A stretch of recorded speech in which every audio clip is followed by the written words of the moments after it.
you awake? I thought I heard you get up. Yeah, I'm awake. Sorry, I just can't sleep. Are you thinking about him? Yeah, a bit. Usually get back to sleep, my love. I'm fine. No, it's okay. What else is on your mind? I don't know. It seems weird, but I had one of the most vivid dreams of my life. I saw a fox on a snowy mountain, just looking confused and worried. Those eyes. I can't get those eyes out of my head. She was running in the windy snow, looking for something. Do you think it has to do with you and what's been going on? I don't know. It was just a dream, Rachel. They're not meant to make sense. A lot's happened the past couple days, that's all. Well, if you're not going to sleep anyway, you should tell me. I want to hear. All right.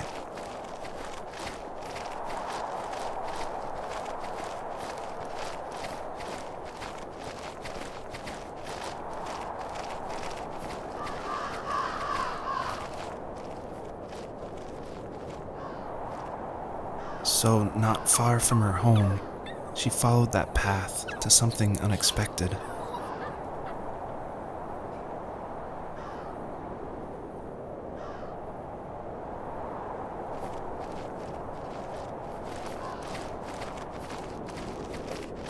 She couldn't stay, though. She had to find her other 2 children. So she took that path. She followed it towards something ancient. Something with answers.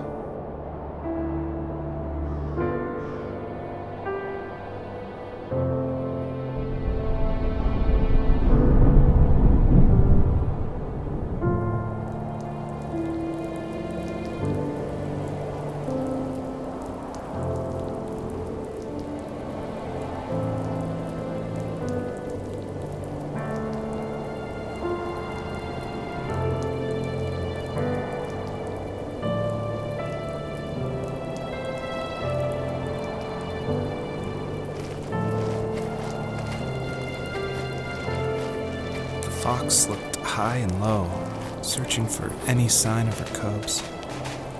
Points of light showed the way to this ancient tree. It was as if each one had a story to tell, all their own. The land was trying to tell my story, too. I felt like I was right behind her the whole time.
As a kid, did you ever do show and tell in your class?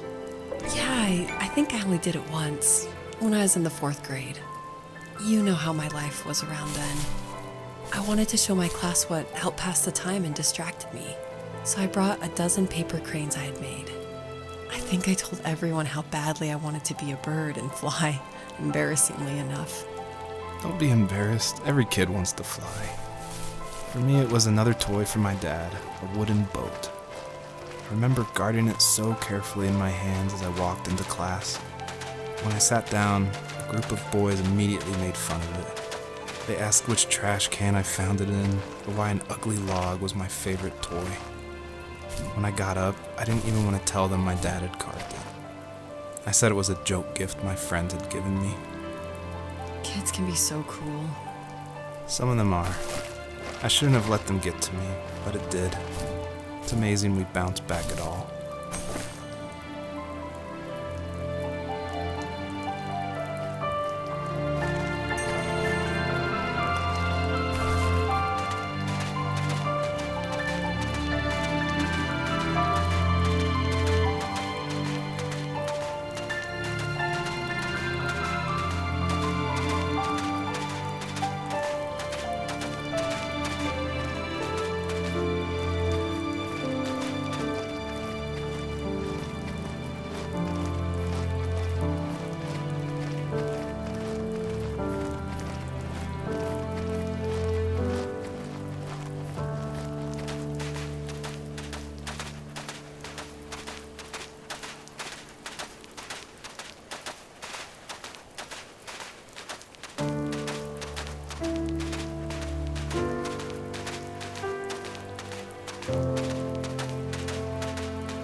Usually those kids would leave me alone, but somehow they could tell I was different. They made fun of how far away I lived. They called my dad a sourdough. I was a blabbermouth as a kid, telling my dad stories I made up for hours. But after that show and tell, I didn't tell him much anymore. He didn't know exactly what was wrong, but his best guess was that the toys he carved weren't cool enough. He carved me a tank and tried to tell me what it was like to be in a real tank as a serviceman.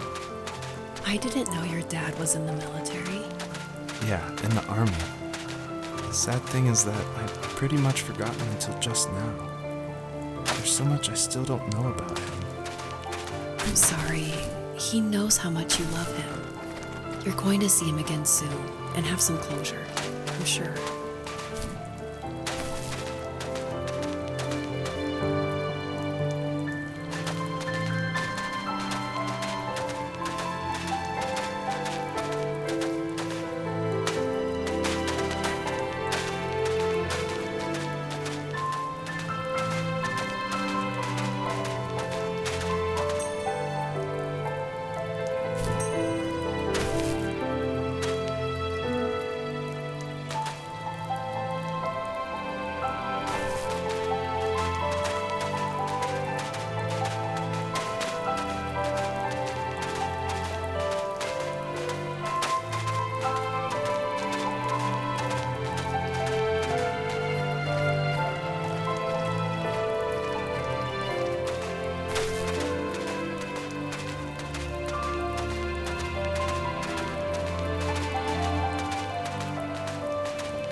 did for a living? Wasn't he like a lumberjack? That's one way of putting it. If wood was a canvas, then a carving knife was his paintbrush. Even after working a 50-hour week, even after his hands were more splinters than skin, he would bring home the nicest piece of Alaskan weeping cedar and make me toys. That wooden train was the first toy I can remember, and I loved it. I just knew from a young age I was going to be a lumberjack, like my father.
Asked myself, why talk to anybody anyway?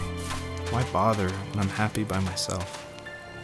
I started drawing a lot, mostly animals I saw in the woods by my home.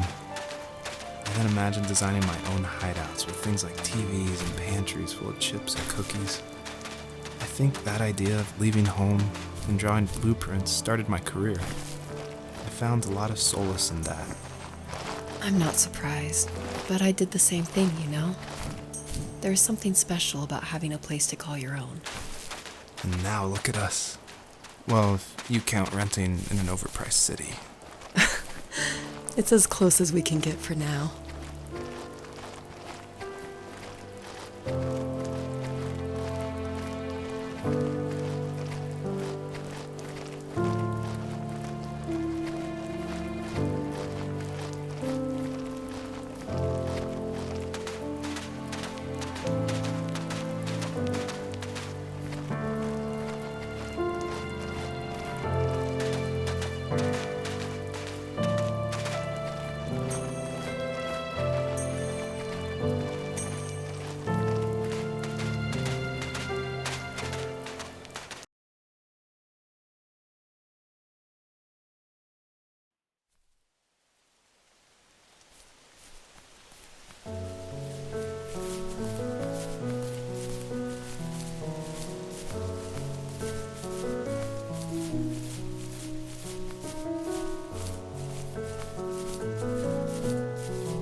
My teenage years were full of sketching, angst, and trouble.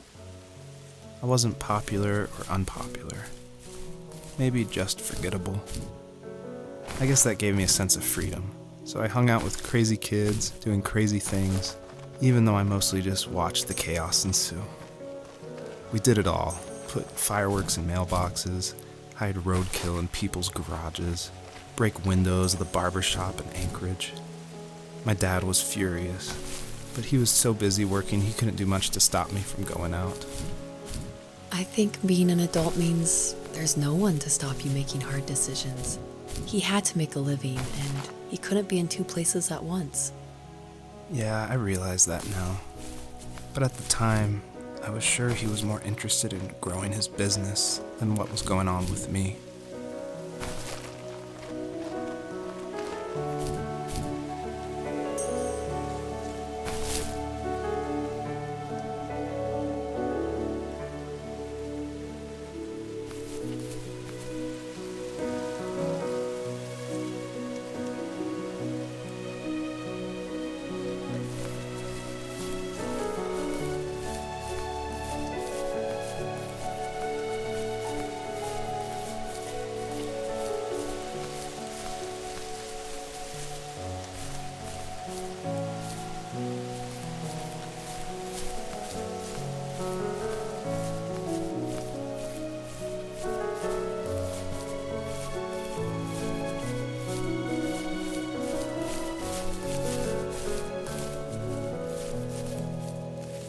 He was working another late night, and my friends were over, saying how bored they were and how they had come all the way out to my house for nothing.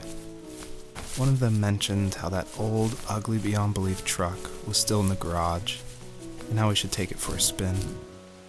I was only 15, so I kind of fought it for a while. The next thing I knew, we were careening around the mountain path, rocks spitting onto the sides of the cliff, while my dad's cringeworthy bluegrass blared out the speakers. I drove while my friends were in the back of that yellow and purple truck, throwing beer bottles and trash at anything remotely interesting. Felt like I was soaring in the air with borrowed wings. But all good things have endings. A cop outside of Eagle River pulled us over after he saw us in a bottle rocket into someone's yard. What followed was a long night of talking to disappointed adults and feeling smaller than ever.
After he drove me home from the police station, I blew up at him, saying how I never wanted to be like him, how I was going to be someone and leave that hick icebox for good.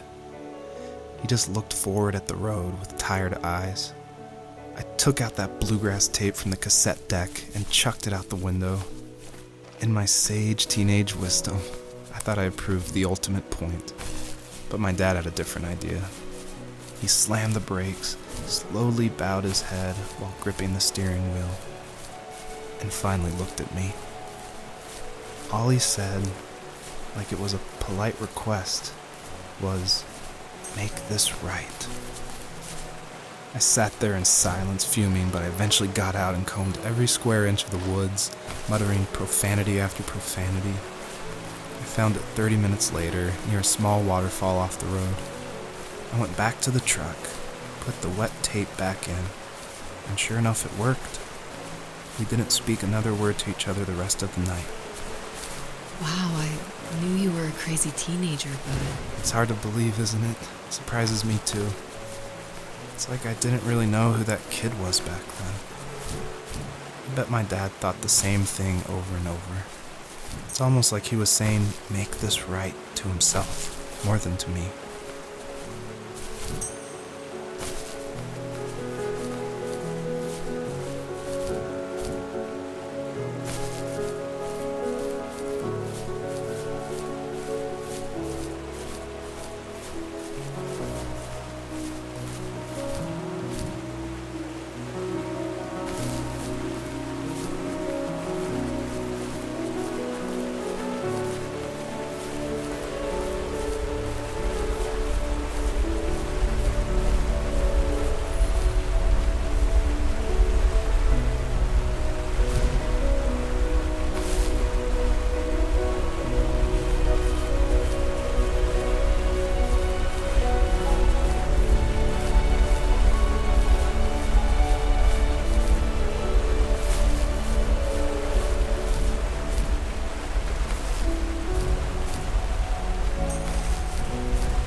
And I laughed along, pretending it didn't bother me. But it did. I imagined my friends growing old in the bush, unable to find that thrill in those godforsaken ice fields. It's like those mountains were a literal wall, keeping me from leaving, where all I would have to look forward to are lumber yards and evening beers. I had to climb over.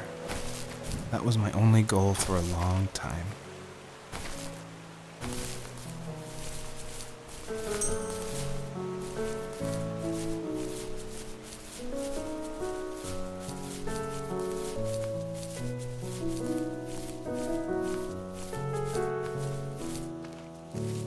If there was some way I could take my love of drawing and turn it into a way of escape, nothing would make me happier. I wanted to create instead of tearing trees down. I wanted to move to the lower 48, not because I hated it there in Alaska, but I hated the idea of it.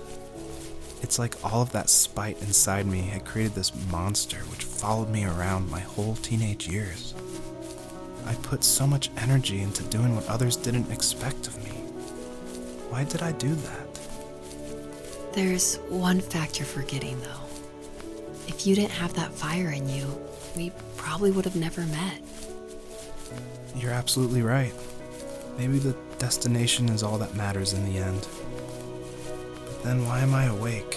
Why am I seeing this fox go on her journey? And why can't I stop thinking about my dad?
My dad built a lot of stuff in his free time.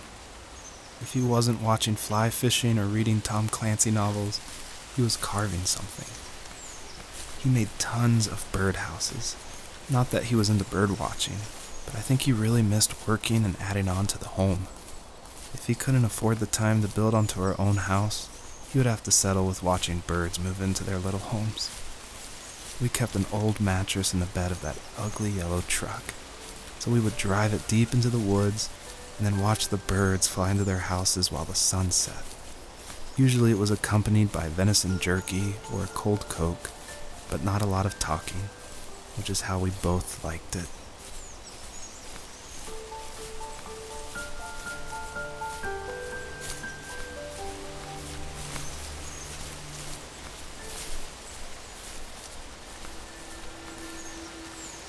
Even at my most distant, at the times when I detested him the most, he kept reaching out.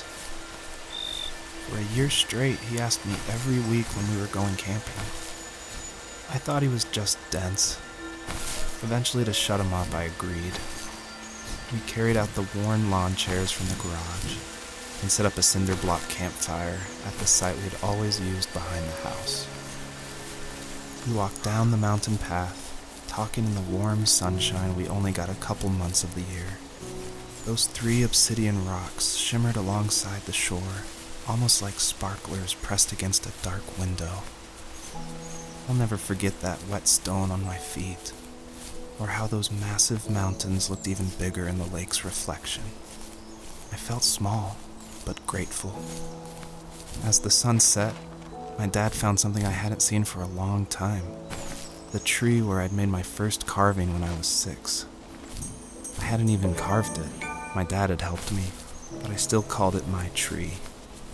Something about seeing my name there made me open up, and we talked about everything that night in that old camouflage tent. I told him how much I love sketching and design, and how it would be a dream to study architecture in Seattle. I told him how I didn't get along with my friends much anymore, but that I didn't mind being alone. He told me he was there for me, and he joked that if all he had to do was write my name on a tree to finally get me to talk, he would have left me carved logs with novels on them in front of my room every morning.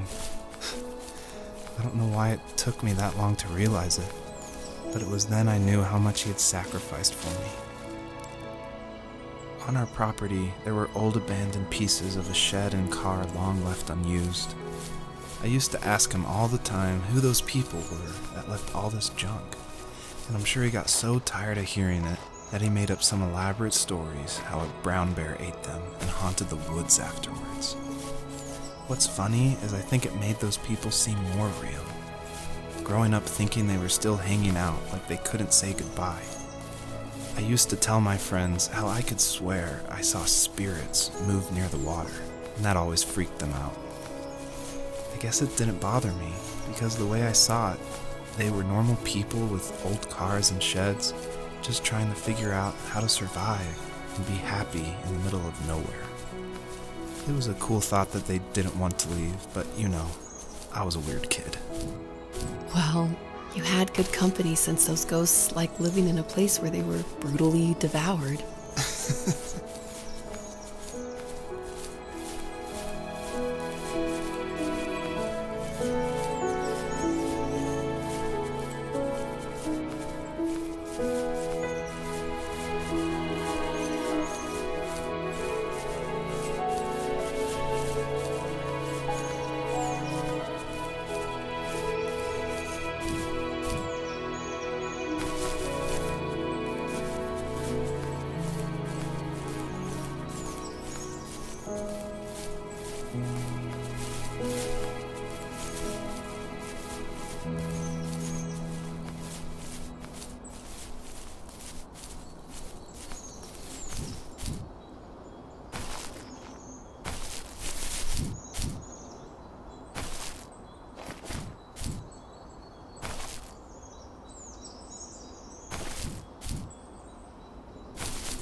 we were happiest underneath the evergreens. We decided it was time to finally map out the hundreds of acres we lived on just to pass the time during the summer. He was only free in the evenings, so I would spend the day wasting time on dial-up internet and sketching, and then we would rush into the woods, pen and map in hand, before evening fell. Sometimes, the aurora borealis would cast a cold green glow on the mountainside, and we would finish our route underneath a twilight sky. Sometimes I was lonely during those summer days, but there was comfort in the routine. A lot of teenagers aren't looking for the daily grind, though. There's nothing wrong with wanting to get out, to leave your childhood home.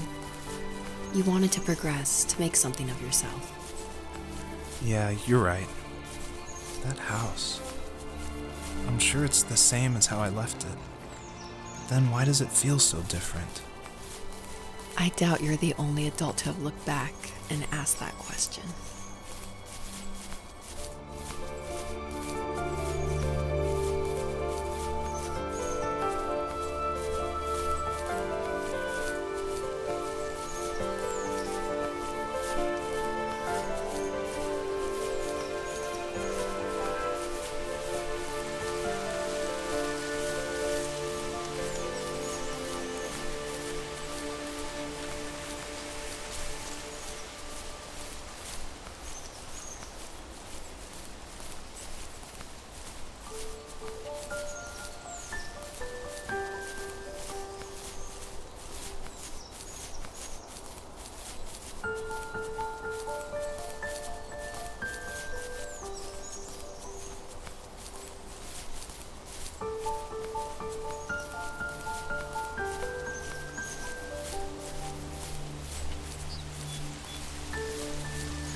The perpetrator stood nearby, unfazed, like nothing was wrong.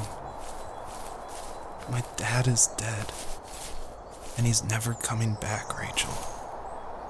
I can tell you these stories, but I can never reminisce with him again. He can never hold a grandchild that we'll probably never be able to have. I can never talk to him again, and I'll never be able to say I'm sorry for everything.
I need to go to bed. I just can't talk about this anymore. Good night.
Joseph, you can't go to sleep feeling like this.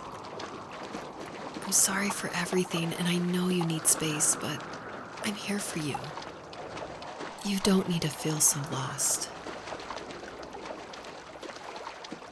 Joseph, have I ever told you what my mother was like?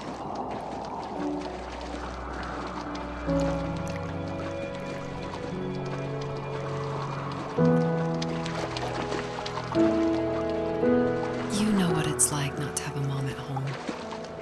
And you know how hard that made my childhood. What helped me was watching the birds in the morning before the school bus came.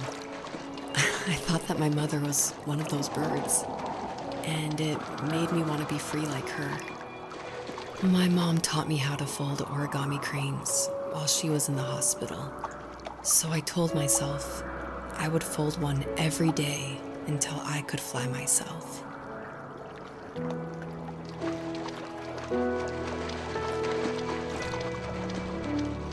I think we both have always loved animals, and for me that love started with a dog.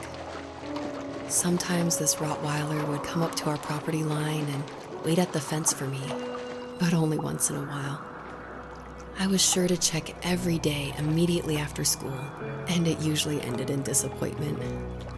I would even steal money from my passed out dad just so I could buy these off-brand dog biscuits. Even when she did stop by, she never went beyond the fence. Why was she so scared?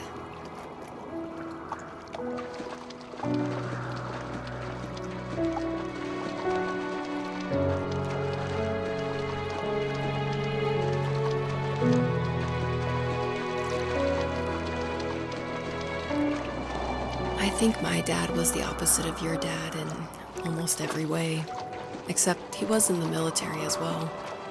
He coped with alcohol of every kind. The trailer started falling apart, he got angry, and I withdrew. More and more I became the weird, quiet kid who made lots of origami birds and carried dog biscuits around. I think we were pretty similar when it came to being the weird kids. And that same sincerity in college was one of the reasons I was so drawn to you.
Life got worse and worse, and at one point, I really didn't think I could survive another day with my soul still intact. I had no real friends, let alone neighbors, since we lived in the middle of nowhere. I should have talked to my teacher, but I was scared what he would do if he found out. As I waited for the school bus one morning, I walked around until I found something in an abandoned shed. Something I can't put into words.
I summoned courage I didn't know I had, and I broke into my dad's room and found the key to the shed where he had locked my bike.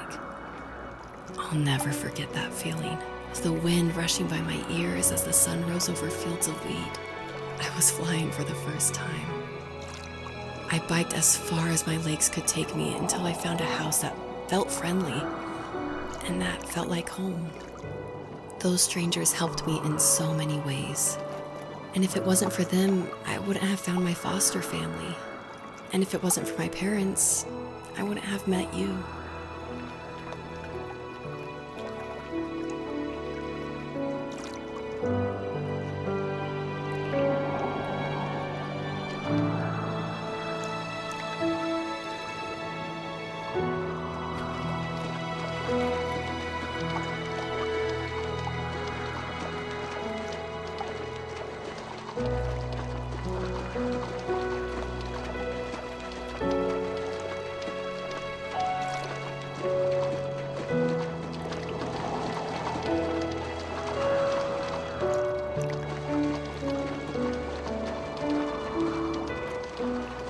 You have strength, Joseph, and you're not as alone as you think.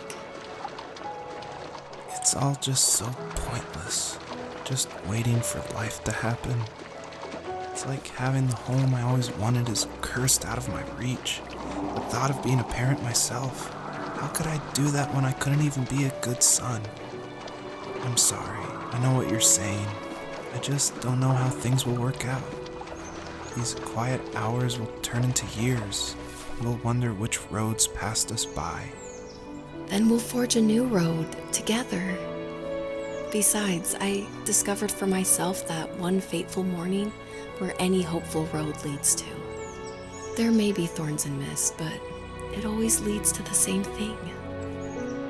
And what's that? Family. I'm so glad that you're part of my family, Rachel. And I'm glad you're part of mine.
Fox knew her last cub would be waiting for her at the first tree. She was almost there. The rain cascaded onto the jade valley where the entrance to the tree was. Life was protected there, because that's where life began. It was now only a mother and a daughter left. Items from my life still dotted the ground as she moved closer to her destination and destiny.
At the end of high school, I felt something I hadn't felt in a long time. Drive. I looked into the best architecture schools on the West Coast, then got a dose of reality when looking at other students' portfolios and the high cost of tuition. I still wanted to be something, to be the next Alvaro Siza, and to make those thousands of sketches worth something in my grand history. But now even an internship sounds impossible. Siza helped me understand how essential emotion is in architecture, and he also said light is the real composer of space. I like to think these glints of light, like not finding a job or even a strange dream about a fox, are something I should be thankful for, even if the illuminated space is something I'm less than comfortable with.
My dad was super supportive with my college plans.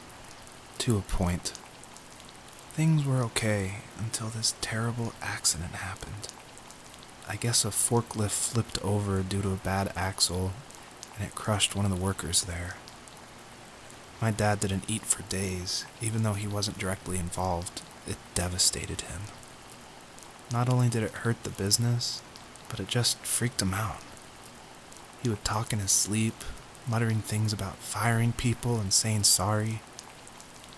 One fateful day he approached me, said that since my school search wasn't going well, I should finally be a man and take over the family business. He said one day he was going to die, and that all of his work, sacrifice, and even that man's life would be wasted in vain. I just lost it. Teenage me just exploded at the thought.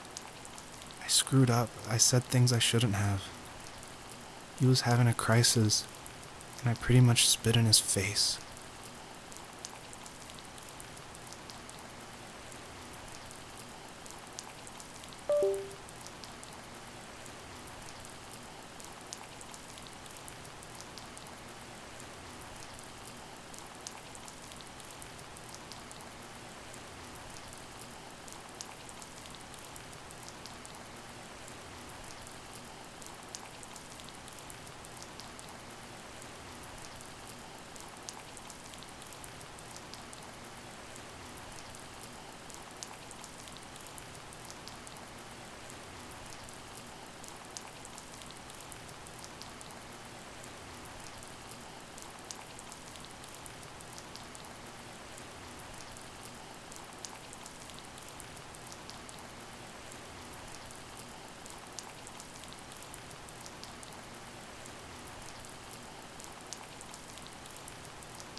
Was that the last time you talked to him?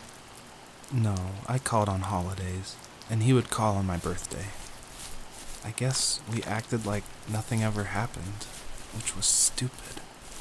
Didn't want to ask about his lumberyard, and I'm sure he didn't want to ask about my job search. I never went back and visited. I think the last conversation we had was about what movies we had seen and what exactly a best boy is in the credits. I thought he would be here so much longer.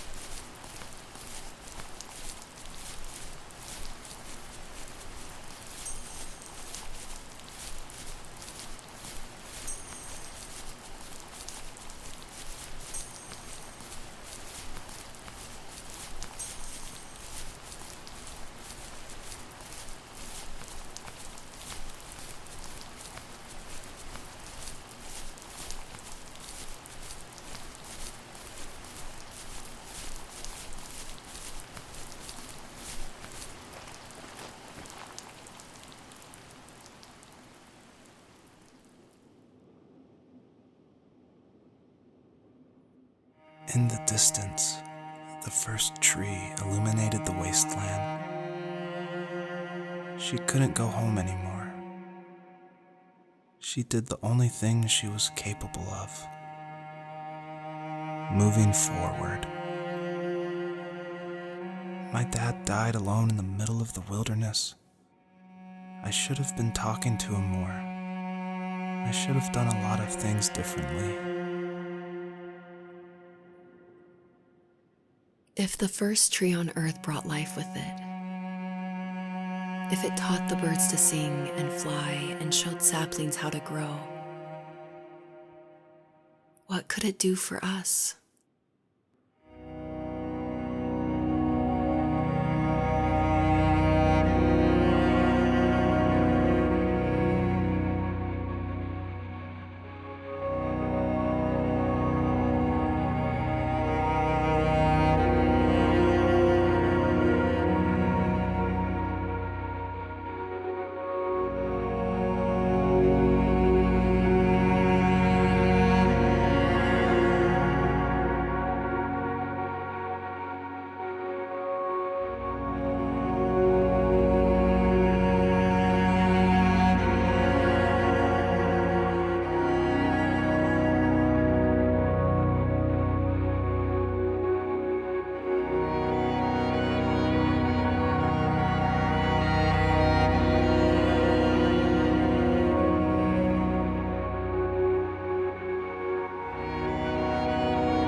There was a letter I received yesterday from a name I didn't recognize, with a quote I can't stop thinking about.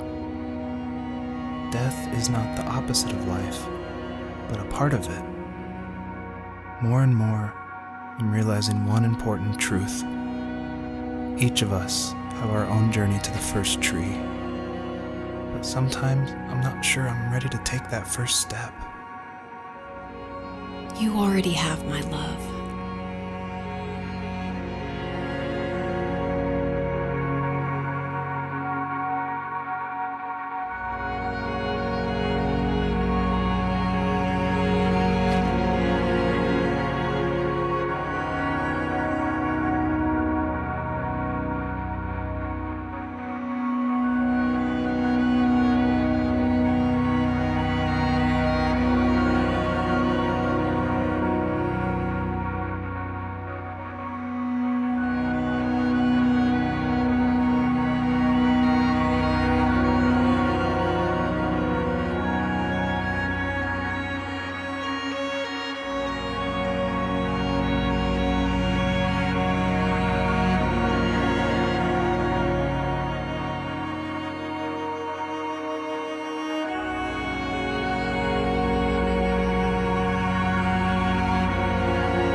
guess her journey was over.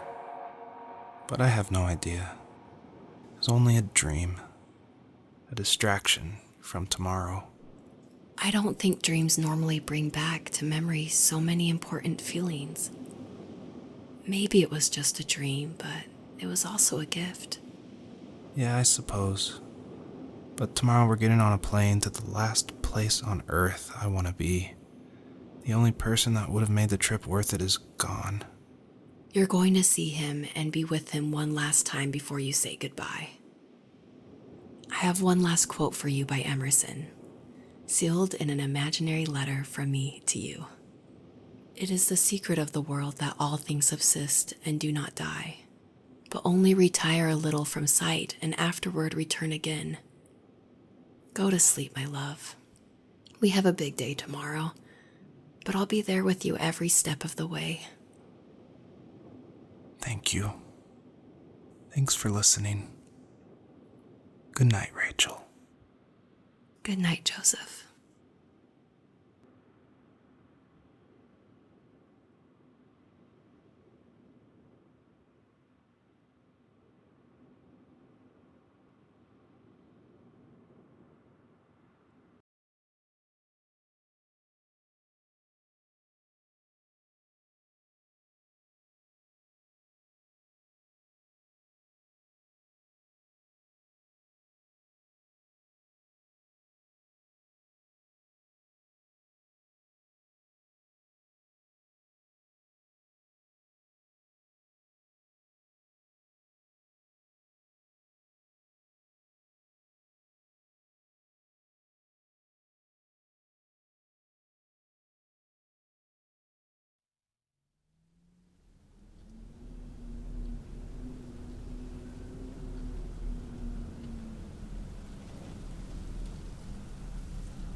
hell?